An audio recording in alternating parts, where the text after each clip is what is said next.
dimensinya itu udah blur dengan infrastruktur, dengan digital, dengan open space atau tempat kerja. Jadi sebetulnya bentuk rumah itu bisa jadi kalau dari physically itu ya mungkin tetap aja ada shell-nya, cuma apa yang terjadi di dalamnya dan bagaimana rumah itu terconnected dengan satu dengan lainnya itu udah bisa jadi lebih blur lagi gitu ya. Jadi contohnya adalah ya ketika misalnya rumah itu bisa jadi tempat main kita, tempat playground, tempat kita istirahat dan kita social space kita dengan teman, dan bisa jadi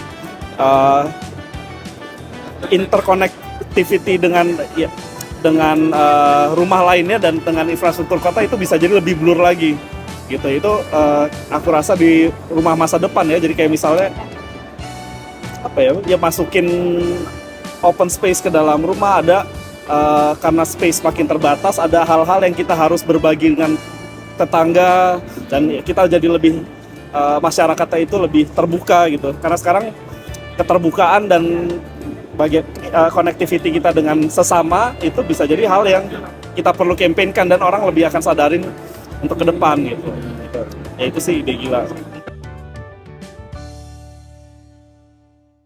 Rumah sedikit mirip, konsep itu udah saya bawa ke rumah saya. Jadi buat saya rumah itu udah bukan lagi tempat untuk tidur dan untuk keluarga saya aja, tapi rumah ini bisa jadi tempat istana mainan anak saya, social space-nya saya, yang membuat saya itu tetap terconnected dengan social environment saya, jadi teman-teman saya apa segala macam. Rumah saya itu social space jadinya, even though rumah saya lebarnya 3,5 meter gitu.